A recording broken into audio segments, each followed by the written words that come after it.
Okay, good afternoon. This is the time set for the 1:30 meetings of creditors. My name is Eric Haley, and I have been appointed as your trustee in these bankruptcy proceedings.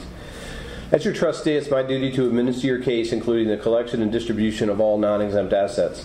I'll be calling each of you up to testify in connection with your case. When you're called up, you'll need to present one form of picture identification and proof of your Social Security number. Your testimony will be under oath and it will be recorded, so please speak as loudly and as clearly as you can, and do your best to wait until I finish asking my questions before you begin your answers. Your failure to testify truthfully today and to fully and completely disclose all of your assets is a felony. It's one that can be punishable by up to 5 years in prison and possibly fines. We'll begin today with the Wallace case, case 13-17237.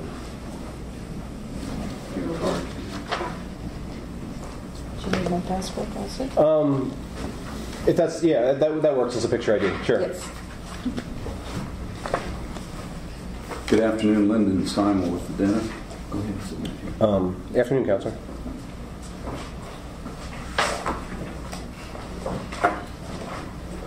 All right, I'm returning to the debtor a Canadian passport and a Social Security card. Thank you. I'll give you a moment to get those items put away. Don't want you to lose them, but when you're ready, please raise your right hand for me to be sworn in. Do you solemnly swear the testimony you're about to give is the truth, the whole truth, and nothing but the truth? I do. Would you state your full name for the record, please? Jan Mary Wallace. Thank you, Ms. Wallace. Do you understand the importance of the oath you just took? Yes. Is your address correct as it's listed in your petition? Yes. Is that where you currently reside? Yes. You in gave. Arizona. Okay. I also have a place I reside in Canada. Is that? Do you own the residence in Canada? No.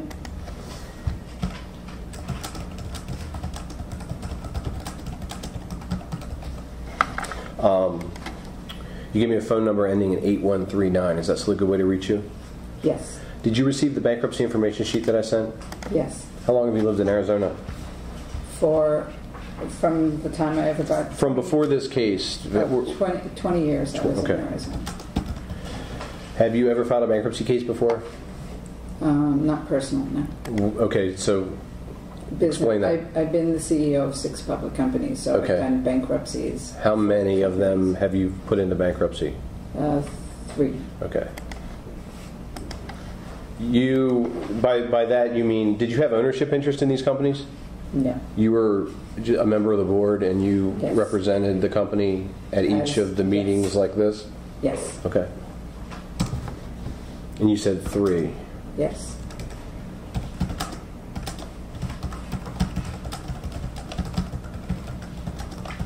As CEO?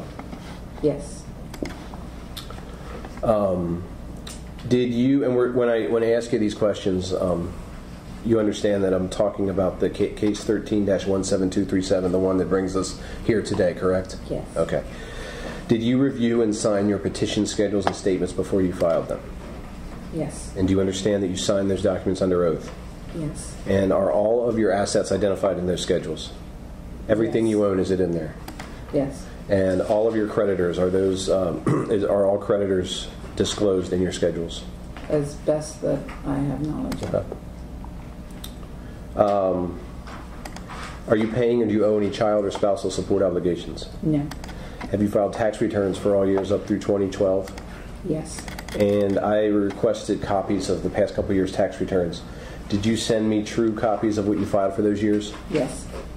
In the past year, have you made any payments to any family members? No. Not through yourself or maybe through a company? Nothing? Nothing. None of your family members received any money? No. In the past 2 years, have you sold, given away, or otherwise transferred anything? I think, I can't remember what year, if it was 2011. My sister helped me out with money and I transferred a 207 Right. Prius. How much money was that supposed to compensate your sister for? Do you?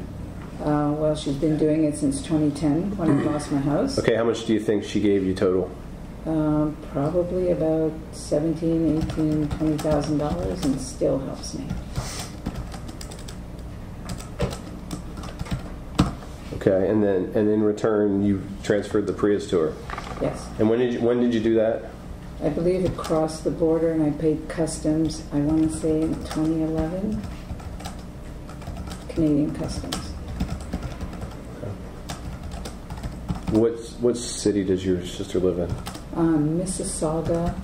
Do you want me to spell it? Please. Mississauga. Is that the one the Canadian children have to learn how to spell? Like we have to do Mississippi? It's very much like Mississippi. Okay. What did Secured Diversified Investments do? It was a public company that owned commercial properties. And did you have any ownership interest, or were you on the board simply? I was on the board, and as a member of the board, I had shares, but all those shares were dissolved. That was one of the ones that you have guided through bankruptcy? Yes.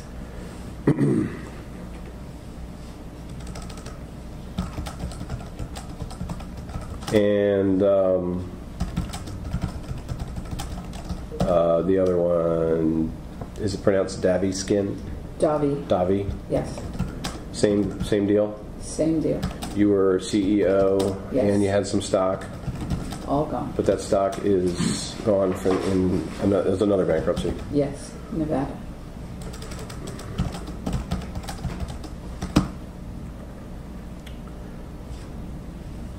Okay. Your 2011 returns show that you look like you sold some patents. Oh. You had patents? No, the patents, they go back to actually 2007, 2008. I put $1.4 million into a company in 2000. Okay.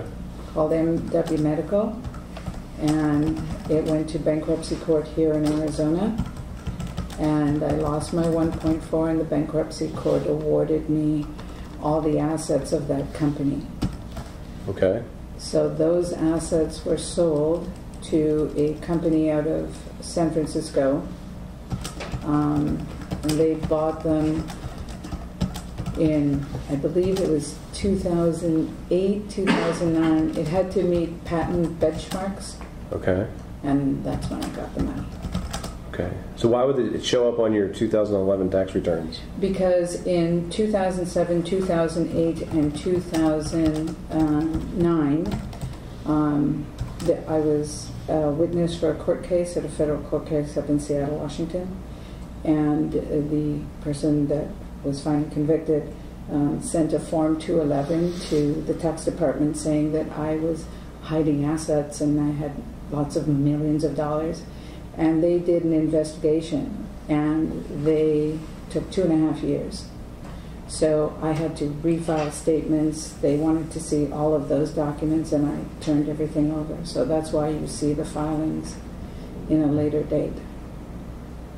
Okay. Well, you have a little over $2 million in general unsecured debt, and almost no assets. Absolutely correct. Where did that money go? Well, if you look at 1.5, I'm sorry, the debt is 1.5. Secured assets is the 1.5, the 1.4 million that the bankruptcy court had awarded back to me. I never got any of that money. Who was supposed to pay it to you? I was supposed to take things like the patents and try to sell them. But all of those assets, because they were medical device company assets, you could not sell them. And all of the parts in the inventory, that all went away. So you don't have any offshore accounts? I have no offshore accounts. That was the big thing he put. And for 2.5 years, the tax department did a complete study, and there's no offshore bank accounts. Okay. Well, I mean, there are still some questions. I don't think your attorney would be surprised if we didn't look more into this, but I don't have any other questions right now. Are there any parties here who wish to examine this debtor? Ryan Murphy is counsel for creditor Thomas & Wong General Contractor. Okay, hang on a second, I'm sorry. Your name again? Ryan Murphy. Ryan Murphy. And you represent? Thomas & Wong General Contractor, an unsecured creditor. Okay. Ma'am, the form that you submitted, the schedules include a Social Security number that ends in 7593. Is that the Social Security number that you provided to the trustee today? Yes. Have you gone by any other Social Security number? No. Only my well, in Canada it's called a social insurance number. What was that number now? My Canadian one, I'm not sure. Should we? I don't think we should give it out loud. If Ma'am, have you gone by any other Social Security number in the United States? Never. Ma'am, did you testify under oath in the proceedings in the United States versus Mark Phillips that you had gone by other Social Security numbers? No.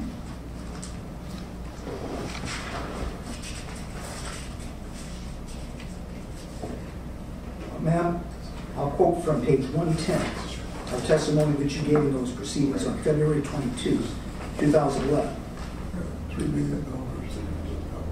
Starting at line 18. Well, question, and if they mistook that for a United States Social Security number, who knows what it would come back to, right? Answer, I don't know. Question, why did you use that number with Saks Fifth Avenue? Answer, because I opened those accounts while I was in Canada. Question, now you also use the number 938-29-1149, correct? Answer, yes. Question, and you said that number on every tax document you have ever filed. You use that as a tax identification number? Answer, it appears on my Bank of America profile as a tax identification number. Yes. Ending my quote, was that the testimony you gave under oath in the United States of America versus Phillips? Yes. Was that false testimony? No. Ma'am, have you used the Social Security number 000-99000? No. The Social Security number 124-00000? No. Ma'am, are your tax return filed? How long have you lived in the United States of America? Since I believe, going back to 96. Have you filed a tax return for every year from 1996 forward with the United States government? Yes, I have. When did you, were you delinquent at any point in your filings? Many times. Did you made up those delinquencies? Yes. Did any of those reports include income from offshore accounts? No. Is it your testimony, ma'am, that you never had offshore accounts? That is correct. Ma'am, what is Hepburn Holdings Limited? Hepburn Holdings Limited is what's called a custodian account that is held by the public companies, and the stock held in the public companies are listed in the public company records. Ma'am, let me go to the testimony that you gave in the United States of America versus Mark Phillips on February 22, 2011. Yes. At page 113. Well, I'll start at line 113, line 6. Well, question, Savannah Corporation, answer. I have a corporation called Savannah, yes. Question, M.W. Fitness, answer. That is a defunct corporation. Question, that was yours? Answer, yes. How about Hepburn Holdings? Answer, that is in a management account, yes. Question, and where is that? Answer, that's in Bermuda. That was the testimony you gave under oath, wasn't it, ma'am? That's correct, yes. Was that false testimony? No, but that's exactly what I answered to you before. It's a custodian account that's held in the public company where you put stock in, and when investors who come from all over the world for these companies, they hold the stock in the custodian account in Bermuda. They put their money in. The money and the stock is exchanged. The money goes into the public company, and the stock goes to the investor. Do you ever get distributions from that company for the stock that is sold? No. So you never got any money from Hepburn Holdings Limited? Hepburn Holdings Limited is simply a company that's used for custodian accounts. Did you ever get money from Hepburn Holdings Limited? Not that I can recall. Did you ever wire transfer money from Hepburn Holdings Limited to bank accounts in Bermuda? Only if it was from an investor. That's it. Mr. Murphy, do you have any idea how many more questions you have? We don't have an abundance of time here. And if we have a lot more to go, then we're probably going to have to do a 2004 exam. Let me do this. I'll quickly and then reserve my right to do a 2004. Well, sure, that's your right. Can we just do one more question? Okay. Ma'am, have you transferred any assets at any time to your daughter, Chloe Cutler? No. Never. Not that I can think of. And thank you for your... Do you have a card? Yes, I do. Are there any other parties who wish to examine this debtor? No other parties appearing. I have received and verified debtor's Social Security information and ID. The information matches my records. This meeting is concluded. Thank you. Thank you.